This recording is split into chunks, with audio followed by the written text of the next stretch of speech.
తెలంగాణ ప్రజ ప్రజలకు, యువకులకు, ఉద్యోగ నాయకులకు, సంఘాలకు నా యొక్క నమస్కారం.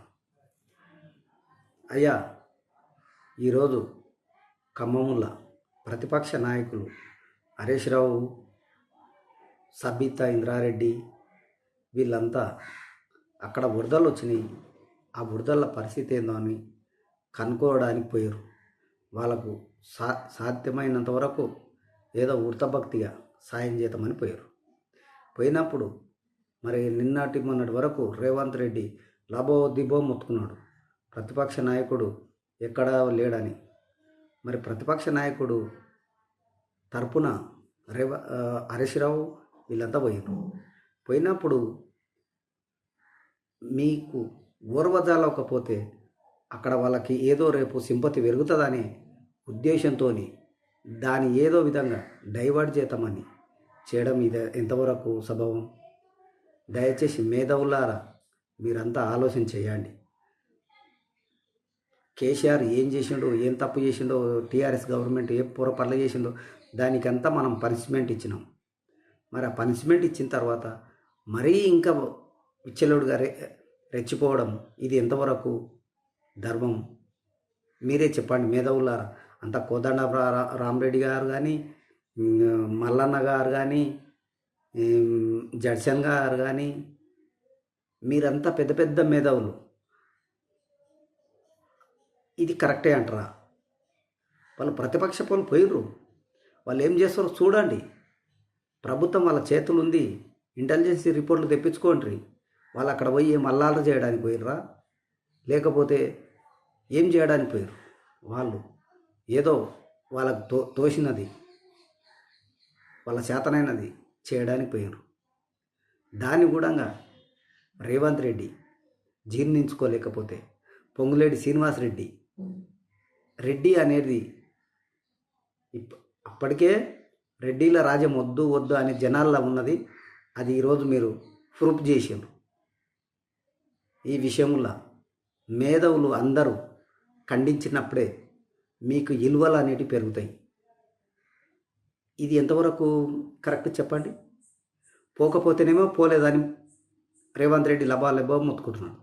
నోరుంది కదా అని పిచ్చవాడు కూడా వాగుతున్నాడు. అది కరెక్ట్ కాదు. వాళ్ళని పోనీయాలి, వాళ్ళు ఏం చేస్తారో చూడనియాలి. వాళ్ళ అభిప్రాయం ఏందో మీరు వినాలే. ప్రభుత్వం ఉంది, ప్రజాపాలన అంటే ఇదా? దౌర్జన్యాలు చేయడమా? ఇది ఎంతవరకు కరెక్టు? ఒక మినిస్టర్గా చేసిన వాళ్ళకే దౌర్జన్యం అవుతుంటే ఈ మామూలు పబ్లిక్ పరిస్థితి ఏంది? మామూలు సమాజానికి ఏం ఇంటిమేట్ ఇస్తామనుకున్నారు? మేధావులారా మీరంతా ఆలోచన చేయండి. మీరు కేసీఆర్ ఏమో చేసిండు, అది చేసిండు, ఇది చేసిండు అని నిన్నటి మొన్నటి వరకు సొల్లువాగుడ బాగిండ్రు. మీరు ఇదంతా గమనించి ఆలోచనలు చేయండి. దయచేసి ఇది మంచి పద్ధతి కాదు. ప్రతిపక్షం ఉన్నప్పుడు వాళ్ళకు ఎంతవరకు గౌరవిస్తారు? మొన్నటి వరకు అసెంబ్లీలో కేసీఆర్ రాలేదని సొల్లువాగుడ వాగిండు రేవంత్ రెడ్డి. ఎందుకంటే ఆయన ఏజ్ని బట్టి ఆయనని విలువ లేకుండా మాట్లాడదామని. తట్టుకుంటారా అండి? హరిగోపాల్ సార్, మీరు ఆలోచన చేయండి.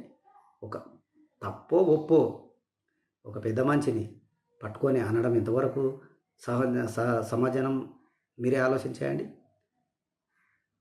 ఎంతసేపు ఉన్న కేసీఆర్ అసెంబ్లీకి రావాలి, వచ్చి ఏం చేయాలి? మీతో తిట్లు తిన్నానికినా? మీ ఏజ్ ఆయన ఏజ్ ఎక్కడ? నీకు ఎన్ని కోట్ల ఆస్తులు ఉంటేంది? ఇల్వలేని ఆలోచనలు. ఇది మంచి పద్ధతి కాదు. దయచేసి ఇప్పుడన్నా మేధావులు కళ్ళు తెరవండి.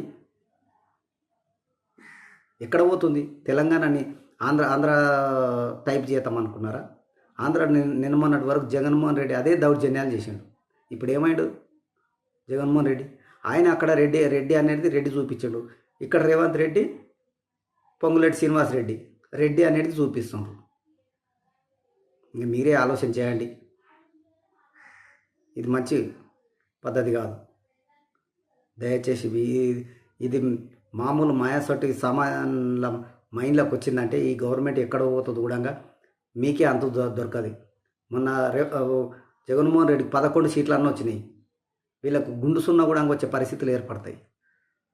ఎక్కడ పోయిన రఘునందన్ రావు గారు, బండి సంజయ్ గారు, కిషన్ రెడ్డి గారు, మరి మీ దారులు ఇట్లా చేయొచ్చా? మీరు అంటే రఘునందన్ రావు, బండి సంజయ్, కేసీఆర్ కుటుంబాన్ని మాట్లాడతారు. మరి ఇప్పుడు ఈరోజు ఎందుకో మాట్లాడరు? హరీష్ రావు మీద దాడి జరిగితే ఏం చేసిండు హరీష్ రావు? పోయి చూడడానికి పోయిండు.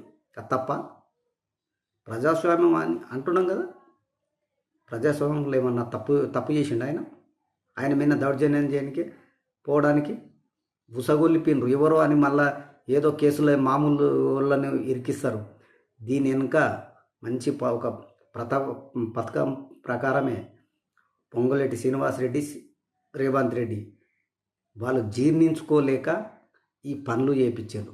దయచేసి అందరూ మేధావులు అందరూ గమనించగలరని మళ్ళీ నా యొక్క రిక్వెస్టు, నా యొక్క ఆవేదన.